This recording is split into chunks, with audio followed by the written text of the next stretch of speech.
Hey now, Adam Reaver, fu-tone.com here, replacing the crappy videos with less crappier videos. Today we're going to talk about the brass tremolo stop. So this comes in two different versions. There's also an aluminum version, a little bit more of a budget model. The brass I recommend for its resonant properties and for all the reasons you're here in the first place. So we don't need to talk about that. There's a couple of ways to block or stabilize your tremolo. There's a big difference between blocking and stabilizing your tremolo. Blocking your tremolo is, a lot of people get confused. They think once you block the bridge, you can't use it. They think it's blocked both ways. The way this unit is designed, it's designed to block your tremolo from pulling up. Provides a very stable platform where you could rest your hand on the bridge. Tonally, it makes a huge difference because you're making direct contact from the stopper to the block. It resonates right into the body. It's like a supercharger.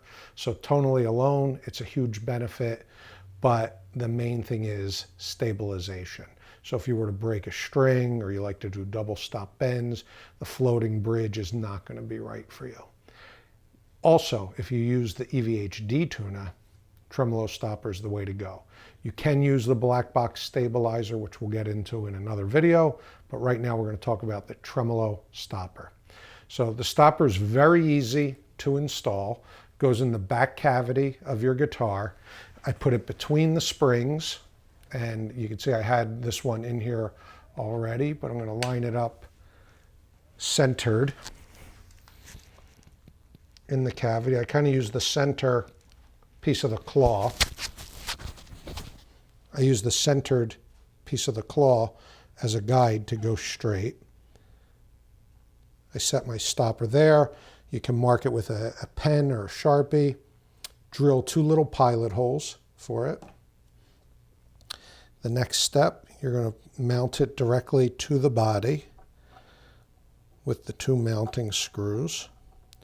Here's another good footnote. When you put the first screw in right here, you want to pull the tremolo stopper all the way back here. So when you get that pressure against it, it rests up against the edge of that slot.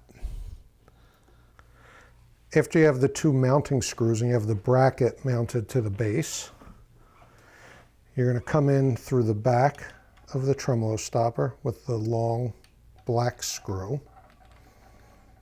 Get it started, take a spring off if it's in your way. Next, I'm going to put the stop nut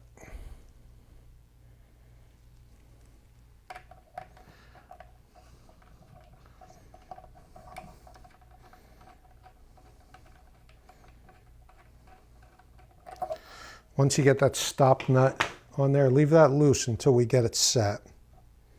I'm going to put my spring back on.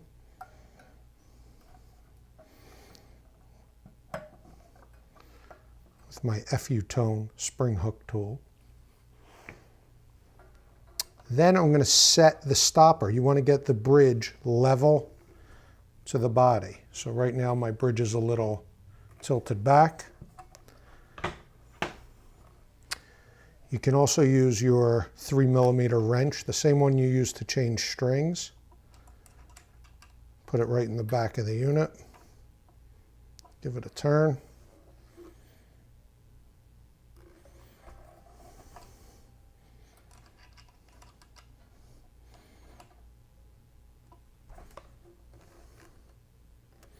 Once you have your bridge level to the body where you want it, you want to tighten up the jam nut.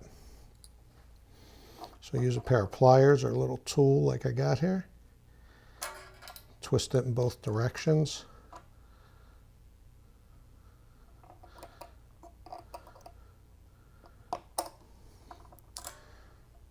Poof. And it's set.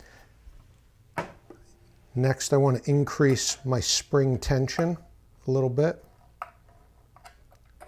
so that it holds, so the block holds against the stopper.